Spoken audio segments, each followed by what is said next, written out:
ನಮಸ್ಕಾರ. ವಶಿಷ್ಠ ಉದಂತ ಸುದ್ದಿವಾಹಿನಿಗೆ ಸ್ವಾಗತ. ಇಂದಿನ ಪಂಚಾಂಗ: ಚೈತ್ರ ಮಾಸ, ಕೃಷ್ಣ ಪಕ್ಷ, ಬಿದಿಗೆ ತಿಥಿ, ಚಿತ್ತ ನಕ್ಷತ್ರ, ಶುಕ್ರವಾರ. ಈ ದಿನ ಎಲ್ಲರಿಗೂ ಶುಭವಾಗಲಿ. ಇಂದಿನ ಮುಖ್ಯಾಂಶಗಳು: ಕಡಿಮೆ ಬೆಲೆ, ವಿಳಂಬ ಪಾವತಿ, ಐಟಿಸಿ ಕಂಪನಿ ನೀತಿಗೆ ರೈತರ ತೀವ್ರ ವಿರೋಧ. ಕಂಪನಿ ಮುಚ್ಚಿಸುವಂತೆ ಸರ್ಕಾರಕ್ಕೆ ಒತ್ತಾಯ. ಹಾಸನದಲ್ಲಿ ಅಮಾನುಷ ಘಟನೆ. ದಾರಿ ವಿಚಾರವಾಗಿ ಕುಟುಂಬಗಳ ಬಡಿದಾಟ. ಹಳೆ ವೈಷಮ್ಯಕ್ಕೆ ಮಹಿಳೆ ವಿವಸ್ತ್ರಗೊಳಿಸಲು ಯತ್ನ ಹಾಗೂ ಕುಟುಂಬದ ಮೇಲೆ ಹಲ್ಲೆ. ದಾವಣಗೆರೆಯ ಪ್ರಚಾರ ಸಭೆಯಲ್ಲಿ ನಾನು ಹಿಂದೂ ಅಲ್ಲವೇ ಬಿಜೆಪಿಯವರು ಮಾತ್ರ ಹಿಂದೂಗಳ ಎಂದು ಪ್ರಶ್ನಿಸಿದ ಸಿದ್ದರಾಮಯ್ಯ, ನಮ್ಮದು ಮಹಾತ್ಮ ಗಾಂಧೀಜಿ ಹಿಂದುತ್ವ, ಬಿಜೆಪಿಯವರದ್ದು ಗೋಡ್ಸೆ ಹಿಂದುತ್ವ ಎಂದು ಹೇಳಿಕೆ. ಈಗ ಮೈಸೂರಿನ ಪ್ರಮುಖ ಸುದ್ದಿಗಳು. ದಕ್ಷಿಣ ಕಾಶಿ ಎಂದೇ ಪ್ರಸಿದ್ಧವಾದ ನಂಜನಗೂಡಿನಲ್ಲಿ ಗಲಾಟೆ ಘಟನೆ ಆತಂಕ ಮೂಡಿಸಿದೆ. ಆಜಾದ್ ನಗರದಲ್ಲಿ ಕಾರ್ ಪಾರ್ಕಿಂಗ್ ವಿಚಾರವಾಗಿ ಆರಂಭವಾದ ಮಾತಿನ ಚಕಮಕಿ ಹಿಂಸಾತ್ಮಕ ತಿರುವು ಪಡೆದುಕೊಂಡಿದೆ. ಮುಸ್ಲಿಂ ಯುವಕರ ಗುಂಪೊಂದು ಮತ್ತೊಂದು ಮುಸ್ಲಿಂ ಯುವಕರ ಮೇಲೆ ಮಾರಣಾಂತಿಕ ಹಲ್ಲೆ ನಡೆಸಿದ ಆರೋಪ ಕೇಳಿಬಂದಿದೆ. ಸುಮಾರು 30 ಮಂದಿ ದಾಳಿ ನಡೆಸಿದ್ದಾರೆ ಎಂದು ತಿಳಿದುಬಂದಿದ್ದು, ಸಲ್ಮಾನ್ ಸೇರಿ 6 ಮಂದಿ ಗಂಭೀರವಾಗಿ ಗಾಯಗೊಂಡಿದ್ದಾರೆ. ಗಾಯಾಳುಗಳನ್ನು ತಕ್ಷಣ ಮೈಸೂರಿನ ಖಾಸಗಿ ಆಸ್ಪತ್ರೆಗೆ ದಾಖಲಿಸಿ ಚಿಕಿತ್ಸೆ ನೀಡಲಾಗುತ್ತಿದೆ. ಹಲ್ಲೆ ನಡೆಸಿದ ವೇಳೆ ಆರೋಪಿಗಳು ಮಾದಕ ವಸ್ತು ಸೇವನೆ ಮಾಡಿದ್ದರು ಎಂಬ ಅನುಮಾನವೂ ವ್ಯಕ್ತವಾಗಿದೆ. ಘಟನೆ ಹಿನ್ನೆಲೆಯಲ್ಲಿ ಸ್ಥಳೀಯರಲ್ಲಿ ಭೀತಿ ವಾತಾವರಣ ನಿರ್ಮಾಣವಾಗಿದ್ದು, ಪೊಲೀಸರು ಪ್ರಕರಣ ದಾಖಲಿಸಿಕೊಂಡು ಆರೋಪಿಗಳ ಬಂಧನಕ್ಕೆ ಕ್ರಮ ಕೈಗೊಂಡಿದ್ದಾರೆ. ಸರ್, ಮಾತಾಡಕ್ಕೆ ಹೋದ ಏನಪ್ಪ ಅದು ಅಂತ ಕೇಳಕ್ಕೆ ಹೋಗಿದ್ದಾಗ ಲಾಂಗು ಮಚ್ಚಿ ತಗೊಂಡು ಹೊಡೆಯಕ್ಕೆ ಬಂದಿತ್ತು. ಗಾಂಜಾ, ಸೊಲ್ಯೂಷನ್ನು, ಡ್ರಗ್ಸು ಇವೆಲ್ಲ ತಗೋತಾರೆ. ಸಾಲದಕ್ಕೆ ಗ್ಯಾಸ್ ವ್ಯಾಪಾರ ಮಾಡ್ತಾರೆ. ಸಿಲಿಂಡ್ರು ನಮ್ಮ ಸೆಟ್ಕಿನ್ಗೆ ಇಲ್ಲಿ ಓಡಿದ್ದಾರೆ. ಇನ್ನೊಬ್ಬ ಸೆಟ್ಕಿನ್ಗೆ ಕಿವಿ ಹತ್ರ ಕೊಡೋದು ಇದಾಗಿ ಐಸಿಯುಲ್ಲಿದ್ದಾರೆ. ಇವರು ಇಲ್ಲು ಅನ್ನೋರು, ಜಾಫರ್, ಸಲ್ಮಾನ್ ಇವರೆಲ್ಲ ಗಾಂಜಾ ಹೊಡ್ಕೊಂಡು ಸಿಲಿಂಡರ್ ಎಲ್ಲ ಮಾಡ್ತಾರೆ. ರೋಡಲ್ಲಿ ಎಲ್ಲರಿಗೂ ಹೋಗೋ ಬರೋರಿಗೆಲ್ಲ ತೊಂದರೆ ಕೊಡ್ತಾರೆ. ಅವರು ಏನಕ್ಕೆ ಅಂತ ಕೇಳಿದ್ರೆ ಮಕ್ಕಳ ವಿಷಯಕ್ಕೆಲ್ಲ ಮಾತಾಡಿ ಲಾಂಗು, ಮಚ್ಚು, ಪಂಚು ಇದೆಲ್ಲ ತಗೊಂಡು ಇವರು ಎಲ್ಲರೂ ಒಂದು 7 ಜನಕ್ಕೆ ಹೊಡೆದಿದ್ದಾರೆ. ಇವರು ಒಂದು 8 ಜನ ಸೇರ್ಕೊಂಡು ಏನಕ್ಕೆ ಅಂತ ಕೇಳಕ್ಕೆ ಹೋದರೆ ಹೆಂಗಸ್ರಿಗೂ ಹೊಡೆದಿದ್ದಾರೆ. ಫುಲ್ ರೌಡಿಸಮ್ ಆಗಿದೆ ಇವ್ರದ್ದು. ಗಾಂಜಾ ಎಲ್ಲ ಮಾಡ್ತಾರೆ ಇವರು ನೀಲಕಂಠದಲ್ಲಿ. ಸಿಕ್ಕಾಬಟ್ಟೆ ಇವರು ಎಲ್ಲರಿಗೂ ತೊಂದರೆ ಕೊಡ್ತಾವ್ರೆ ಇವರು. ನಾವು ಪೊಲೀಸವ್ರಿಗೂ ಮಾಹಿತಿ ಹೇಳಿದ್ದೀವಿ. ಆಲ್ರೆಡಿ ಇವ್ರದ್ದು ರೋಡಿ ಶೀಟ್ರು ಓಪನ್ ಆಗಿದೆ. ಚೇತನ್ ಸಾರ್ ಇದ್ದಾಗ ಇವರು ಏನೇನು ಟ್ರೋಲ್ ಮಾಡ್ತಿದ್ರು, ಲಾಂಗ್ಗಳು ಹಾಕೊಂಡು ಅವ್ರಿಗೆ ಎದುರಿಸ್ಕೊಂಡು ರೋಲ್ ಕಾಲ್ ಮಾಡ್ಕೊಂಡು, ಇನ್ನೂ ರೋಲ್ ಕಾಲ್ ಮಾಡ್ಕೊಂಡು ಎದುರಿಸ್ಕೊಂಡು ಇದು ಮಾಡ್ತಾ ಇದ್ದಾರೆ. ಇವ್ರಿಗೆ ನಾವು ದಯವಿಟ್ಟು ಇವ್ರಿಗೆ ನಾವು ಶಿಕ್ಷೆ ಕೊಡಿ ಅಂತ ನಾನು ಬೇಡ್ಕೊತೀನಿ. ಏನೋ ನಮ್ಮ ಅಣ್ಣ ಬೈಕಲ್ಲಿ ಬೈತಿದ್ನ ತಿರ್ಗಾ ನಮ್ಮ ಅಣ್ಣ ಕೇಳೋದಕ್ಕೆ ಫುಲ್ ಟಾರ್ಗೆಟ್ ಮಾಡ್ಬಂದು ಇವ್ ಜಾಫರ್ ಅವನು ಇದೆ ನೋಡಿ, ಲಾಂಗಲ್ಲಿ ತಗೊಂಡ್ಬಂದು ನಮ್ಮ ಅಣ್ಣಂಗೆ ಹೊಡ್ದಾನೆ. CL ಅಂತ ಇದೆ ನೋಡಿ, ಅಂಜದ್ ಮಗ, ಅವನೇ ಎಲ್ಲರಿಗೂ ಪ್ಲಾನಿಂಗ್ ಮಾಡ್ಸೋದು ಅವನೇ. ಇಲ್ಲೂ ಇಲ್ಲೂದು ಫುಲ್ ಅತಿಯಾಗಿದೆ. ಮೊದಲು ಹಿಂದೂಗಳಿಗೆ ಚಾಕು ಹೊಡ್ದಾನೆ, ರೌಡಿಸಮ್ ಮಾಡ್ತಾನೆ. ಪ್ರತಿ ಒದ್ದೂ ಗಾಂಜಾ ಏಟುಗಳು ಇರೋದಿಲ್ಲ. ಇದೆಲ್ಲ ಗಾಂಜಾಯಿಂದ ಹೊಡೆದಿರೋದು. ನಮಗೆ ಹೊಣೆ ಆದ ಸರ್, ಇದಕ್ಕೆಲ್ಲ ಕಾರಣ ಕೊಡಿಸ್ಬೇಕು ಸರ್. ಇವ್ರಿಗೆ ಬೇಲೆ ಸಿಗ್ಬಾರ್ದು ಸರ್, ಹಂಗೆ ಮಾಡ್ಬೇಕು ಸರ್ ಇವ್ರಿಗೆಲ್ಲ.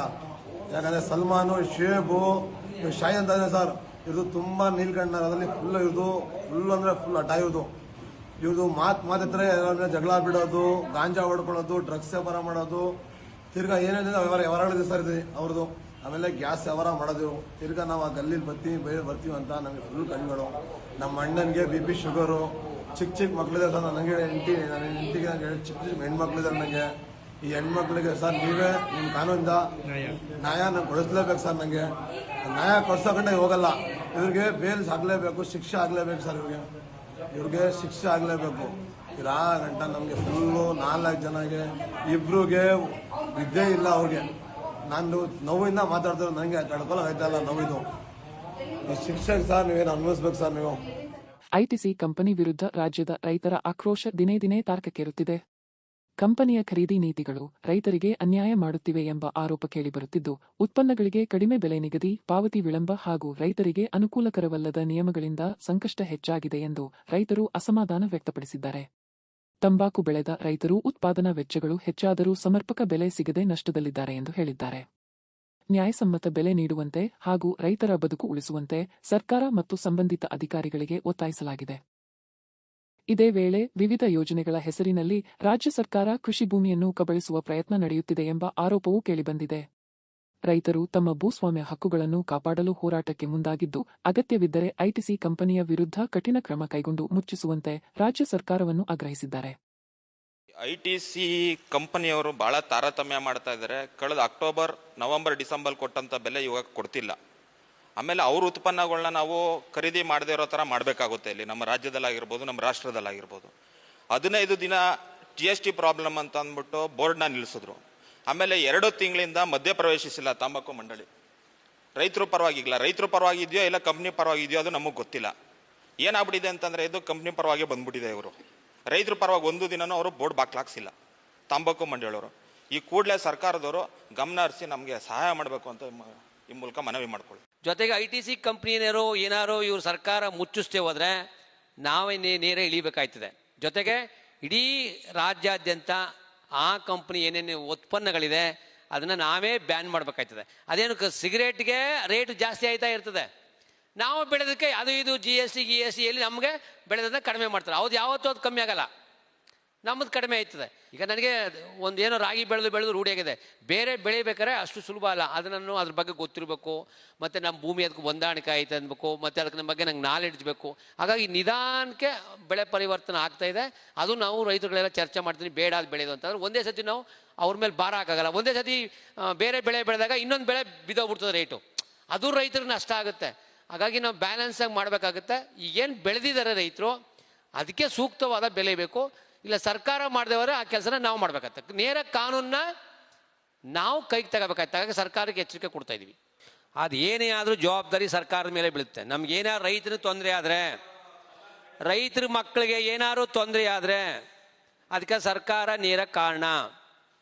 ಹಾಗಾಗಿ ನಾವು ನೇರವಾಗಿ ಸರ್ಕಾರದ ಮೇಲೆ ಡೈರೆಕ್ಟ್ ಆ್ಯಕ್ಷನ್ ಏನು ನಮ್ಮ ನಂಜುಂಡಸ್ವಾಮಿ ಆಕ್ಷನನ್ನು ಬಂದ್ ಕಡೆ ಅಧಿಕಾರಿಗಳನ್ನ ಮತ್ತು ರಾಜಕಾರಣಿಗಳನ್ನ ಏನು ಜನಪ್ರತಿನಿಧಿಗಳಿದ್ದಾರೆ ಅವ್ರ ಮೇಲೆ ಡೈರೆಕ್ಟ್ ಆಕ್ಷನ್ ತಗೋಬೇಕಾಯ್ತು. ಈಗ ಹಾಸನದ ಪ್ರಮುಖ ಸುದ್ದಿಗಳು. ಹಾಸನ ಜಿಲ್ಲೆಯ ಬೇಲೂರು ತಾಲೂಕಿನ ಹಂಚಿಹಳ್ಳಿ ಗ್ರಾಮದಲ್ಲಿ ದಾರಿ ವಿಚಾರಕ್ಕೆ 2 ಕುಟುಂಬಗಳ ನಡುವೆ ನಡೆದ ಗಲಾಟೆ ಭಾರೀ ಹಿಂಸಾತ್ಮಕ ತಿರುವು ಪಡೆದುಕೊಂಡಿದೆ. ಮಾರ್ಚ್ 22 ರಂದು ನಡೆದ ಈ ಘಟನೆ ವೇಳೆ ಗೋವಿಂದಪ್ಪ ಸಂಬಂಧಿ ಮಹಿಳೆಯ ಮೇಲೆ ಗುಂಪೊಂದು ಅಮಾನುಷವಾಗಿ ಹಲ್ಲೆ ನಡೆಸಿದ ಆರೋಪ ಕೇಳಿಬಂದಿದೆ. ಮಹಿಳೆಯನ್ನು ವಿವಸ್ತ್ರಗೊಳಿಸಲು ಯತ್ನಿಸಿದರೆಂಬ ಗಂಭೀರ ಆರೋಪವೂ ಇದೆ. ಈ ಘಟನೆಯ ವಿಡಿಯೋ ಸಾಮಾಜಿಕ ಜಾಲತಾಣಗಳಲ್ಲಿ ವೈರಲ್ ಆಗಿ ಸಾರ್ವಜನಿಕ ಆಕ್ರೋಶಕ್ಕೆ ಕಾರಣವಾಗಿದೆ. ಪ್ರಕರಣ ಸಂಬಂಧ ಹಳೇಬೀಡು ಪೊಲೀಸ್ ಠಾಣೆಯಲ್ಲಿ ದೂರು ಪ್ರತಿದೂರು ದಾಖಲಾಗಿದ್ದು, ಗಂಗಾಭೂವಿ ಶಿವಕುಮಾರ್ ಸೇರಿದಂತೆ 10 ಮಂದಿಯ ವಿರುದ್ಧ ಪ್ರಕರಣ ದಾಖಲಿಸಲಾಗಿದೆ. ಇದೇ ಕುಟುಂಬದ ಮೇಲೆ ಕಳೆದ 8 ವರ್ಷಗಳಿಂದ ಸಾಮಾಜಿಕ ಬಹಿಷ್ಕಾರ ಹೇರಲಾಗಿದೆ ಎಂಬ ಮಾಹಿತಿ ಬೆಳಕಿಗೆ ಬಂದಿದೆ. ಕುಟುಂಬಸ್ಥರು ನ್ಯಾಯಕ್ಕಾಗಿ ಮನವಿ ಮಾಡಿದ್ದಾರೆ.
ಪ್ರದಪಣ ತಲೆ ಇಟ್ಟಣದೆ ಪ್ರದಪಣ ಎಲ್ಲ ಪಾರೆ ಪಾರೆ ತಲೆ ಇಟ್ಟಣದಂಗನೆ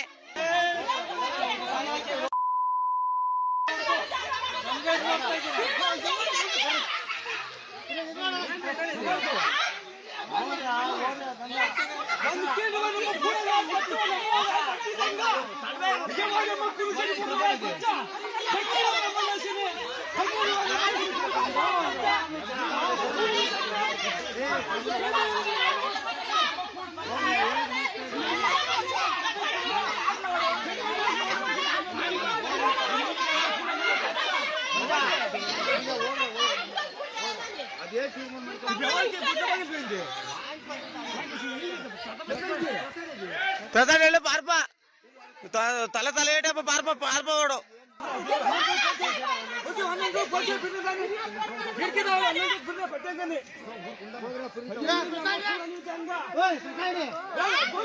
ప్రధాని పార్ప పార్ప వాడు ఎక్కడ బాగుంటుందో తెలియదు.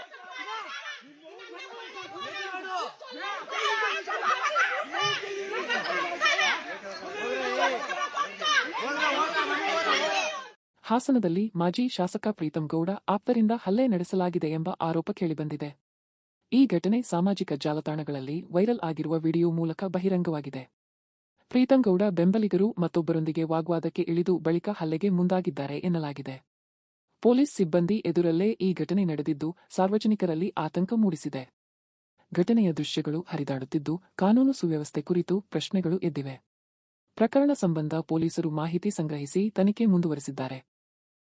ಸಂಬಂಧಿತರ ವಿರುದ್ಧ ಕಾನೂನು ಕ್ರಮ ಕೈಗೊಳ್ಳಲಾಗುವುದು ಎಂದು ಅಧಿಕಾರಿಗಳು ತಿಳಿಸಿದ್ದಾರೆ.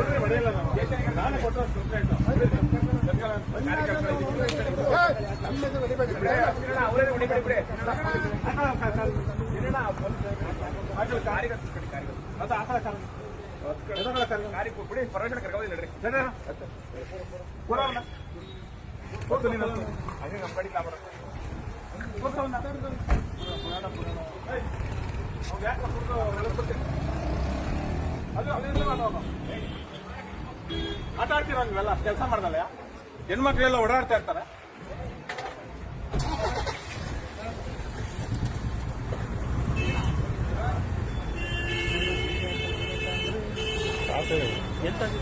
ಯಾರು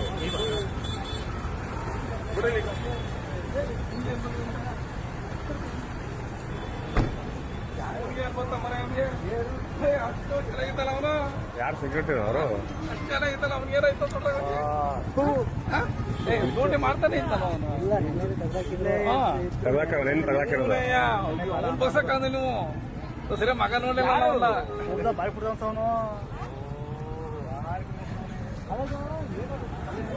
ಈಗ ಚಿಕ್ಕಮಗಳೂರಿನ ಪ್ರಮುಖ ಸುದ್ದಿಗಳು. ಚಿಕ್ಕಮಗಳೂರು ನಗರದಲ್ಲಿ ಶೀಘ್ರದಲ್ಲೇ 50 ಹಾಸಿಗೆಗಳ ನೂತನ ಆಸ್ಪತ್ರೆ ಆರಂಭವಾಗಲಿದ್ದು, ಇದರ ಗುದ್ದಲಿ ಪೂಜೆಯನ್ನು ಶಾಸಕ ಎಚ್.ಡಿ. ತಮ್ಮಯ್ಯ ನೆರವೇರಿಸಿದರು. ಈ ಆಸ್ಪತ್ರೆ ನಿರ್ಮಾಣಕ್ಕೆ ಹಲವು ವರ್ಷಗಳಿಂದ ಸ್ಥಳೀಯರ ಬೇಡಿಕೆ ಇತ್ತು. ಇದೀಗ ಯೋಜನೆ ಜಾರಿಗೆ ಬರುತ್ತಿರುವುದಕ್ಕೆ ಗ್ರಾಮಸ್ಥರು ಸಂತಸ ವ್ಯಕ್ತಪಡಿಸಿದ್ದಾರೆ. ನೂತನ ಆಸ್ಪತ್ರೆಯಿಂದ ಸುತ್ತಮುತ್ತಲಿನ ಜನರಿಗೆ ಉತ್ತಮ ಆರೋಗ್ಯ ಸೌಲಭ್ಯ ದೊರೆಯಲಿದೆ ಎಂದು ನಿರೀಕ್ಷಿಸಲಾಗಿದೆ. ತುರ್ತು ಚಿಕಿತ್ಸೆಗಳು ಸೇರಿದಂತೆ ವಿವಿಧ ವೈದ್ಯಕೀಯ ಸೇವೆಗಳು ಇಲ್ಲಿ ಲಭ್ಯವಾಗಲಿವೆ. ಗ್ರಾಮೀಣ ಪ್ರದೇಶದ ಜನರಿಗೆ ಇದು ಬಹಳ ಸಹಾಯಕವಾಗಲಿದೆ ಎಂದು ಸಾರ್ವಜನಿಕರು ಅಭಿಪ್ರಾಯಪಟ್ಟಿದ್ದಾರೆ. ಜಿಲ್ಲಾ ಆಸ್ಪತ್ರೆಯಲ್ಲಿ 50 ಬೆಡ್ಡಿನ ಒಂದು ಆಸ್ಪತ್ರೆ ರೆಡಿಯಾಗಿದೆ. ನಿನ್ನೆನೂ KDP ಮೀಟಿಂಗ್ನಲ್ಲಿ ಚರ್ಚೆ ಆಗಿದೆ. ಸದ್ಯದಲ್ಲೇ ಆರೋಗ್ಯ ಸಚಿವರನ್ನ ಭೇಟಿ ಮಾಡಿ ಅದಕ್ಕೊಂದು ದಿನಾಂಕ ನಿಗದಿ ಮಾಡಿ ಅಲ್ಲಿ ಆಸ್ಪತ್ರೆನ ಉದ್ಘಾಟನೆ ಮಾಡ್ತೇವೆ. ಆಯುಷ್ ವೈದ್ಯರ ಕೊರತೆ ಇದೆ. ಮೊನ್ನೆ 12 ಜನ ಆಯುಷ್ ವೈದ್ಯರನ್ನ ನೇಮಕಾತಿ ಆಗುವ ಸಂದರ್ಭದಲ್ಲಿ ಒಂದಷ್ಟು ಸರ್ಕಾರದ ಒಳ ಮೀಸಲಾತಿ ಗೊಂದಲದಿಂದ ನಿಂತಿದೆ. ಅದು ಮುಗಿದ ನಂತರ 9ನೇ ತಾರೀಕು ನಂತರ ಆದಷ್ಟು ಬೇಗ ವೈದ್ಯರ ನೇಮಕಾತಿನೂ ಮಾಡ್ಕೊಂಡು DRC ಅನ್ನೋದ್ರಲ್ಲಿರೋ ವೈದ್ಯರನ್ನ ಈಗ ತಾತ್ಕಾಲಿಕವಾಗಿ ಹಾಕುವ ವ್ಯವಸ್ಥೆನ ಮಾಡ್ತೇವೆ. ಬಯಲು ಸೀಮೆಯಲ್ಲಿ ಈಗಾಗಲೇ ನಾವು ಕುಡಿಯೋ ನೀರಿನ ಬಗ್ಗೆ ಈಗಾಗಲೇ ನಾವು ಟಾಸ್ಕ್ ಫೋರ್ಸ್ ಮೀಟಿಂಗ್ ಮಾಡಿದ್ದೇವೆ. ಎಲ್ಲಿ ಕುಡಿಯೋ ನೀರಿಗೆ ಅವಶ್ಯಕತೆ ಇದೆ ಅಲ್ಲಿಗೆ ಮೊದಲನೇ ಆದ್ಯತೆ ನಮ್ಮದು ಇರೋ ಬೋರಲ್ಲಿನ ಫ್ರೆಶ್ ಮಾಡಿ ಅದರಲ್ಲೇ ನೀರು ಬರ್ಸೋಂಥದ್ದು. ಅದಿಲ್ಲ ಅಂದರೆ ಯಾರ್ದಾರು ಬೇರೆ ಬೋರಲ್ಲಲ್ಲಿ ನೀರು ಬಂದರೆ ಅದನ್ನು ಬಾಡಿಗೆ ತಗೊಂಡು ಕೊಡುವಂಥ ವ್ಯವಸ್ಥೆನ ಮಾಡಿದ್ದೀವಿ. ಇನ್ನೂ ಎಲ್ಲೂ ಆಗೋದೇ ಇಲ್ಲ ಅಂದರೆ ಹೊಸ ಬೋರಲ್ಲೂ 3ನೇ ಆಪ್ಷನಲ್ಲಿ ಮಾಡ್ತೀವಿ. ಎಲ್ಲೂ ಕುಡಿಯೋ ನೀರಿನ ಸದ್ಯಕ್ಕೆ ಆ ರೀತಿಯ ಆಹಾಕಾರ ಬಂದಿಲ್ಲ. ದೇವ್ರ ದಯದಿಂದ 2 ವರ್ಷ ಒಳ್ಳೆ ಮಳೆ ಬಂದಿದೆ, ಬೆಳೆ ಬಂದಿದೆ. ಹಾಗಾಗಿ ಐನ ಕೆರೆನೂ ತುಂಬಿ ಹರಿದಿದೆ. ನಿಮಗೆ ದೇವನೂರು ಕೆರೆ, ಬೆಳವಾಡಿ ಕೆರೆ, ಮಾಚನಹಳ್ಳಿ ಕೆರೆ, ಕುರುಬ್ರಳ್ಳಿ ಕೆರೆ ಎಲ್ಲ ತುಂಬ ಹರಿದಿರೋದ್ರಿಂದ ಇನ್ನೂ ಆ ಮಟ್ಟಕ್ಕೆ ಯಾವುದೇ ಕುಡಿಯೋ ನೀರಿನ ತೊಂದರೆ ಆಗಿಲ್ಲ. ಅದನ್ನು ಆಗಬಾರ್ದು ಅಂತೇಳಿ ಮುಂಜಾಗ್ರತಾ ಕ್ರಮವಾಗಿ ಏನು ಮಾಡಬೇಕೋ ಮಾಡ್ತೇವೆ. ಕರ್ನಾಟಕ ಅಭಿವೃದ್ಧಿ ಕಾರ್ಯಕ್ರಮ ಪರಿಶೀಲನಾ ಸಭೆ ಕೆಡಿಪಿ ಸಭೆಯಲ್ಲಿ ಶಾಸಕ ಎಚ್.ಡಿ. ತಮ್ಮಯ್ಯ ಮಾನವ ವನ್ಯಜೀವಿ ಸಂಘರ್ಷ ಕುರಿತು ಮಾತನಾಡಿದರು. ರೈತರ ತೋಟಗಳಿಗೆ ಬರುತ್ತಿರುವ ಕಾಡು ಪ್ರಾಣಿಗಳ ಸಮಸ್ಯೆ ದಿನೇ ದಿನೇ ಹೆಚ್ಚುತ್ತಿದೆ ಎಂದು ಅವರು ಹೇಳಿದರು. ಈ ಹಿನ್ನೆಲೆಯಲ್ಲಿ ಅರಣ್ಯ ಇಲಾಖೆ ಡ್ರೋನ್ಗಳ ಮೂಲಕ ಆನೆಗಳನ್ನು ಓಡಿಸುವ ಕ್ರಮ ಕೈಗೊಂಡಿರುವುದಾಗಿ ಸ್ಪಷ್ಟನೆ ನೀಡಿದೆ. ಪ್ರಾಣಿಗಳನ್ನು ತೋಟಗಳಲ್ಲಿ ನೋಡಬಹುದು, ಆದರೆ ಅವುಗಳಿಂದ ಹಾನಿ ಉಂಟಾದರೆ ನಿಯಮಾನುಸಾರ ಕ್ರಮ ಕೈಗೊಳ್ಳುವ ಅಧಿಕಾರವಿದೆ ಎಂದು ತಮ್ಮಯ್ಯ ತಿಳಿಸಿದ್ದಾರೆ. ಆದರೆ ಪ್ರಾಣಿಗಳನ್ನು ಬೇಟೆಯಾಡಿ ಉಪಯೋಗಿಸುವುದು ಕಾನೂನುಬಾಹಿರವೆಂದು ಅವರು ಎಚ್ಚರಿಸಿದರು. ಮಾನವ ಹಾಗೂ ವನ್ಯಜೀವಿಗಳ ನಡುವೆ ಸಮತೋಲನ ಕಾಪಾಡುವುದು ಅಗತ್ಯ ಎಂದು ಸಭೆಯಲ್ಲಿ ಒತ್ತಿ ಹೇಳಲಾಯಿತು. ಶಿಕಾರಿ ಅದು ಯಾವ ತೋಟದಲ್ಲಿ ಬರ್ತಾವಲ್ಲ ಅವ್ರು ಒಳ ಸಾಯಿಸಕ್ಕೆ ಅಧಿಕಾರ ಇದೆ. ಅದು ತೋಟದಾಗಷ್ಟೇ ತಿನ್ನಂಗಿಲ್ಲ, ತಿಂದ್ರೆ ಮಾತ್ರ ಕೇಸ್. ಹಾಗಾಗಿ ಅವ್ರು ಬಿಟ್ಕೊಂಡು ಬರೀ ಆನೆ ಕಾಟ, ಬರೀ ಅರಣ್ಯ ಕಾಟ ಅಲ್ಲ, ಅದ್ರ ಬಗ್ಗೆ ಕಾಳಜಿ ಇದೆ, ಮನುಷ್ಯರ ಬಗ್ಗೆ ಕಾಳಜಿ ಇದೆ. ಅದು ಬೇರೆ ಬೇರೆ ತುಂಬಾ ಇಶ್ಯೂಗಳಿದ್ದಾವೆ. ನನಗೆ ಸಚಿವರು ಏನಾದರೂ ಒಂದು ಡೈರೆಕ್ಷನ್ ಕೊಟ್ಟು ಬೇರೆ ಸಬ್ಜೆಕ್ಟ್ ಕಡೆ ಹೋಗ್ಬೇಕು.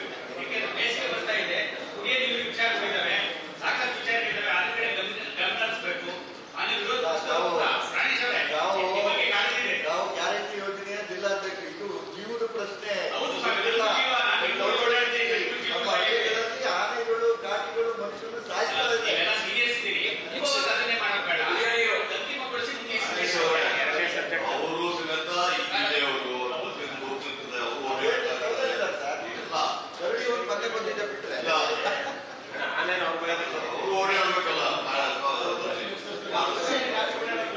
ಸರ್, ನೆಕ್ಸ್ಟ್ ಸಬ್ಜೆಕ್ಟ್ ಕುಡಿಯುವ ಗ್ರಾಮೀಣ ನೀರು ಸರಬರಾಜು ಮತ್ತು ನೈರ್ಮಲ್ಯ ವಿಭಾಗ.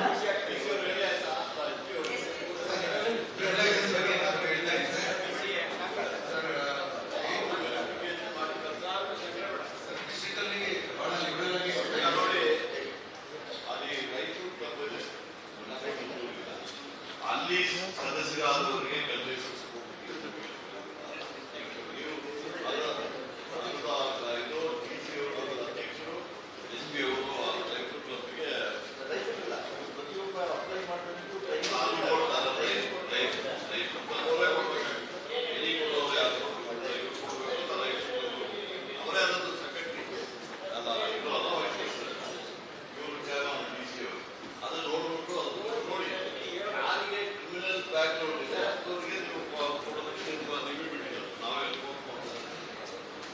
ಈಗ ರಾಜ್ಯ ಮತ್ತು ರಾಷ್ಟ್ರೀಯ ಸುದ್ದಿಗಳು. ರಾಜ್ಯಸಭೆಯಲ್ಲಿ ಜನರ ಪರವಾಗಿ ಧ್ವನಿ ಎತ್ತಿದ ಸಂಸದನಾಗಿ ಗುರುತಿಸಿಕೊಂಡಿರುವ ರಾಘವ್ ಚಡ್ಡಾ ಅವರಿಗೆ ಆಮ್ ಆದ್ಮಿ ಪಾರ್ಟಿ ಶಾಕ್ ನೀಡಿದೆ. ರಾಜ್ಯಸಭೆಯ ಉಪನಾಯಕ ಸ್ಥಾನದಿಂದ ಅವರನ್ನು ವಜಾಗೊಳಿಸಲಾಗಿದ್ದು, ಸದನದಲ್ಲಿ ಮಾತನಾಡಲು ಸಮಯ ನೀಡದಂತೆ ಸೂಚನೆ ನೀಡಲಾಗಿದೆ ಎಂಬ ಮಾಹಿತಿ ಲಭ್ಯವಾಗಿದೆ. ಈ ಕ್ರಮದ ಬಳಿಕ ಮೊದಲ ಬಾರಿಗೆ ಮೌನ ಮುರಿದ ಚಡ್ಡಾ ಸಾರ್ವಜನಿಕ ಸಮಸ್ಯೆಗಳನ್ನು ಎತ್ತುವುದು ಅಪರಾಧವೇ ಎಂದು ಪ್ರಶ್ನಿಸಿದ್ದಾರೆ. ಜನರ ಸಮಸ್ಯೆಗಳನ್ನು ಪ್ರಸ್ತಾಪಿಸಿದ ಕಾರಣಕ್ಕೆ ತನ್ನನ್ನು ಕಡೆಗಣಿಸಲಾಗಿದೆ ಎಂದು ಅವರು ಅಸಮಾಧಾನ ವ್ಯಕ್ತಪಡಿಸಿದ್ದಾರೆ. ನನ್ನನ್ನು ಮೌನಗೊಳಿಸಲಾಗಿದೆ, ಆದರೆ ನಾನು ಸೋತಿಲ್ಲ ಎಂದು ಹೇಳಿದ ಅವರು ಮುಂದುವರಿದರೂ ಜನರ ಪರವಾಗಿ ಹೋರಾಟ ನಡೆಸುವುದಾಗಿ ಸ್ಪಷ್ಟಪಡಿಸಿದ್ದಾರೆ. मुझे जब जब पार्लियामेंट में बोलने का मौका मिलता है, मैं जनता के मुद्दे उठाता हूं और शायद ऐसे टॉपिक्स उठाता हूं जिसे आम तौर पर संसद में नहीं उठाया जाता। लेकिन क्या जनता के मुद्दे उठाना, पब्लिक इश्यूज पे बात करना कोई अपराध है? क्या मैंने कोई गुनाह कर दिया, कोई गलती कर दी? Have I done something wrong? ये सवाल आज मैं इसलिए पूछ रहा हूं क्योंकि आम आदमी पार्टी ने राज्यसभा सेक्रेटेरिएट को ये कहा है कि राघव चड्डा के पार्लियामेंट में बोलने पर रोक लगा दी जाए। जी हां, आम आदमी पार्टी ने पार्लियामेंट को ये सूचित किया है कि राघव चड्डा को पार्लियामेंट में बोलने का मौका ना दिया जाए। अब भला कोई मेरे बोलने पर रोक क्यों लगाना चाहेगा? मैं तो जब बात करता हूं देश के आम आदमी की बात करता हूं। एयरपोर्ट पर मिल रहे महंगे खाने की बात रखी, जोमैटो ब्लिंकिट के डिलीवरी राइडर्स की प्रॉब्लम रखी, खाने में मिलावट का मुद्दा उठाया, टोल प्लाजा लूट से लेकर बैंक चार्जेस लूट की बात करी, यहां तक कि मिडिल क्लास पे टैक्स के बोझ से लेकर कंटेंट क्रिएटर्स पर स्ट्राइक क्यों करी जाती है, टेलीकॉम कंपनियां कैसे 12 महीने में 13 बार हमसे रिचार्ज कराती हैं, डेटा रोल ओवर नहीं देती हैं, रिचार्ज खत्म होने के बाद इनकमिंग रोक देती है, तमाम इश्यूज मैंने सदन में उठाए। और ये मुद्दे उठाने के बाद देश के आम आदमी का तो फायदा हुआ, लेकिन इससे आम आदमी पार्टी का क्या नुकसान हुआ? भला कोई मुझे बोलने से क्यों रोकना चाहेगा? कोई मेरी आवाज को क्यों बंद करना चाहेगा? खैर, आप लोग मुझे अनलिमिटेड प्यार देते हैं। मैं जब जब आपके मुद्दे उठाता हूँ, आप मुझे सपोर्ट करते हैं, मुझे शाबाशी देते हैं, मेरा हौसला बढ़ाते हैं। मैं आपको कहना चाहता हूँ थैंक यू। ऐसे ही मेरा हाथ और मेरा साथ थामे रखिएगा, छोड़िएगा मत। मैं आपसे हूँ और मैं आपके लिए हूँ। और जिन लोगों ने आज पार्लियामेंट में मेरे बोलने का अधिकार मुझसे छीन लिया, मुझे खामोश कर दिया, मैं उन्हें भी कुछ कहना चाहता हूँ। मेरी खामोशी को मेरी हार मत समझ लेना। मेरी खामोशी को मेरी हार मत समझ लेना। मैं वो दरिया हूं जो वक्त आने पर सैलाब बनता है। जय हिंद। ದಾವಣಗೆರೆಯಲ್ಲಿ ಸಮರ್ಥ್ ಶಾಮನೂರು ಪರ ನಡೆದ ಪ್ರಚಾರ ಸಭೆಯಲ್ಲಿ ಮುಖ್ಯಮಂತ್ರಿ ಸಿದ್ದರಾಮಯ್ಯ ಬಿಜೆಪಿ ವಿರುದ್ಧ ತೀವ್ರ ವಾಗ್ದಾಳಿ ನಡೆಸಿದರು. ನಾನು ಹಿಂದೂ ಅಲ್ಲವೇ, ಬಿಜೆಪಿಯವರು ಮಾತ್ರವೇ ಹಿಂದೂಗಳ ಎಂದು ಪ್ರಶ್ನಿಸಿದರು. ತಮ್ಮ ಹೆಸರಲ್ಲೇ 2 ದೇವರ ಹೆಸರುಗಳಿವೆ ಎಂದು ಹೇಳಿದ ಅವರು, ಮಹಾತ್ಮ ಗಾಂಧೀಜಿ ಪ್ರತಿಪಾದಿಸಿದ ಸಹಿಷ್ಣು ಹಿಂದುತ್ವವೇ ನಮ್ಮದು ಎಂದು ಅಭಿಪ್ರಾಯಪಟ್ಟರು. ಬಿಜೆಪಿಯ ಹಿಂದುತ್ವವನ್ನು ಅವರು ಟೀಕಿಸಿ, ಅವರದ್ದು ಗೋಡ್ಸೆ ಹಿಂದುತ್ವ, ಅದು ವಿಭಜನೆಯ ರಾಜಕೀಯಕ್ಕೆ ಬಳಸಲಾಗುತ್ತಿದೆ ಎಂದರು. ಹಿಂದುತ್ವದ ಹೆಸರಿನಲ್ಲಿ ಅಧಿಕಾರಕ್ಕೆ ಬರಲು ಬಿಜೆಪಿ ಪ್ರಯತ್ನಿಸುತ್ತಿದೆ ಎಂದು ಆರೋಪಿಸಿದ ಸಿಎಂ, ಜನರು ಈ ರಾಜಕೀಯವನ್ನು ಅರಿತು ತಕ್ಕ ಉತ್ತರ ನೀಡಬೇಕು ಎಂದು ಕರೆ ನೀಡಿದರು. ಅವರು ಏನಪ್ಪ ಮಾಡ್ತಾರೆ ಅಂತಂದ್ರೆ, ಹಿಂದುತ್ವ ಹೇಳ್ತಾರೆ. ನಾನು ಹಿಂದೂ ಅಲ್ವಾ? ನನ್ನ ಹೆಸರೇನು? ಸಿದ್ದರಾಮಯ್ಯ. 2 ದೇವರುಗಳ ಹೆಸರು ಇದಾವೆ. ಈಶ್ವರನ ಹೆಸರು ಇದೆ, ರಾಮನ ಹೆಸರು ಇದೆ. ನಾನು ಹಿಂದೂ ಅಲ್ವಾ? ಸಮರ್ಥ ಹಿಂದೂ ಅಲ್ವಾ? ಈಶ್ವರ್ ಖಂಡ್ರೆ ಹಿಂದೂ ಅಲ್ವಾ? ಸುಧಾಕರ ಹಿಂದೂ ಅಲ್ವಾ? ಮಲ್ಲಿಕಾರ್ಜುನ ಹಿಂದೂ ಅಲ್ವಾ? ನಾವೆಲ್ಲ ಹಿಂದೂಗಳಲ್ವಾ? ಇವ್ರು ಮಾತ್ರ, ಬಿಜೆಪಿ ಅವ್ರು ಮಾತ್ರ ಹಿಂದೂಗಳ?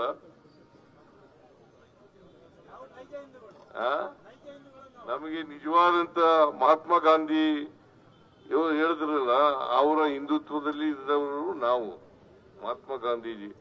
ಬಿಜೆಪಿಯವರು ಗೋಡ್ಸೆ, ಅವ್ರದ್ದು ಗೋಡ್ಸೆ ಹಿಂದುತ್ವ, ನಮ್ದು ಮಹಾತ್ಮ ಗಾಂಧೀಜಿ ಹಿಂದುತ್ವ. ಅದರಿಂದ ನಾವು ಹಿಂದೂಗಳು.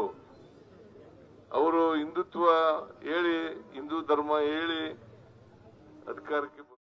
ಹುಬ್ಬಳ್ಳಿಯಲ್ಲಿ ಲವ್ ಜಿಹಾದ್ ಪ್ರಕರಣ. ಈ ಪ್ರಕರಣ ಗಲಾಟೆಗೆ ತಿರುಗಿ ಉದ್ವಿಗ್ನ ಪರಿಸ್ಥಿತಿ ನಿರ್ಮಾಣವಾಗಿದೆ. ವಿಕಾಸ್ ನಗರದಲ್ಲಿನ ಹಿಂದೂ ಯುವತಿ ಹಾಗೂ ವಿಜಯನಗರದ ಅನ್ಯ ಕೋಮಿನ ಸಮೀರ್ ಎನ್ನುವ ಯುವಕನ ನಡುವಿನ ಸಂಬಂಧ ವಿಚಾರ ಬೆಳಕಿಗೆ ಬಂದ ಹಿನ್ನೆಲೆ ಸ್ಥಳೀಯರಲ್ಲಿ ಉದ್ವಿಗ್ನತೆ ಹೆಚ್ಚಾಯಿತು. ಈ ವಿಚಾರ ತಿಳಿದ ಶ್ರೀರಾಮ ಸೇನೆಯ ಕಾರ್ಯಕರ್ತರು ಯುವಕನನ್ನು ಪೊಲೀಸರಿಗೆ ಒಪ್ಪಿಸಿದ್ದಾರೆ ಎನ್ನಲಾಗಿದೆ. ಇದರಿಂದ ಆಕ್ರೋಶಗೊಂಡ ಯುವಕನ ಕಡೆಯವರು ಯುವತಿಯ ಮನೆಗೆ ನುಗ್ಗಿ ಪೋಷಕರ ಮೇಲೆ ಹಲ್ಲೆ ನಡೆಸಿದ ಆರೋಪ ಕೇಳಿಬಂದಿದೆ. ಜಿಮ್ನಲ್ಲಿ ಶುರುವಾದ ಪರಿಚಯ ಪ್ರೇಮಕ್ಕೆ ತಿರುಗಿದ್ದಾಗಿ ತಿಳಿದುಬಂದಿದೆ. ಘಟನೆಯ ನಂತರ ಪರಿಸ್ಥಿತಿ ಉದ್ವಿಗ್ನವಾಗಿದ್ದು, ಹಳೆ ಹುಬ್ಬಳ್ಳಿ ಪೊಲೀಸ್ ಠಾಣೆಯಲ್ಲಿ ಪ್ರಕರಣ ದಾಖಲಾಗಿದ್ದು, ಪೊಲೀಸರು ತನಿಖೆ ಮುಂದುವರೆಸಿದ್ದಾರೆ. ಮತ್ತೊಮ್ಮೆ ಮುಖ್ಯಾಂಶಗಳು. ಕಡಿಮೆ ಬೆಲೆ, ವಿಳಂಬ ಪಾವತಿ, ಐಟಿಸಿ ಕಂಪನಿ ನೀತಿಗೆ ರೈತರ ತೀವ್ರ ವಿರೋಧ. ಕಂಪನಿ ಮುಚ್ಚಿಸುವಂತೆ ಸರ್ಕಾರಕ್ಕೆ ಒತ್ತಾಯ. ಹಾಸನದಲ್ಲಿ ಅಮಾನುಷ ಘಟನೆ. ದಾರಿ ವಿಚಾರವಾಗಿ ಕುಟುಂಬಗಳ ಬಡಿದಾಟ. ಹಳೆ ವೈಷಮ್ಯಕ್ಕೆ ಮಹಿಳೆ ವಿವಸ್ತ್ರಗೊಳಿಸಲು ಯತ್ನ ಹಾಗೂ ಕುಟುಂಬದ ಮೇಲೆ ಹಲ್ಲೆ. ದಾವಣಗೆರೆಯ ಪ್ರಚಾರ ಸಭೆಯಲ್ಲಿ ನಾನು ಹಿಂದೂ ಅಲ್ಲವೇ, ಬಿಜೆಪಿಯವರು ಮಾತ್ರ ಹಿಂದೂಗಳ ಎಂದು ಪ್ರಶ್ನಿಸಿದ ಸಿದ್ದರಾಮಯ್ಯ, ನಮ್ಮದು ಮಹಾತ್ಮ ಗಾಂಧೀಜಿ ಹಿಂದುತ್ವ, ಬಿಜೆಪಿಯವರದ್ದು ಗೋಡ್ಸೆ ಹಿಂದುತ್ವ ಎಂದು ಹೇಳಿಕೆ. ಇಲ್ಲಿಗೆ ಇಂದಿನ ವಾರ್ತಾ ಪ್ರಸಾರ ಮುಕ್ತಾಯವಾಯಿತು. ಧನ್ಯವಾದಗಳು. ಈ ದಿನ ಎಲ್ಲರಿಗೂ ಶುಭವಾಗಲಿ.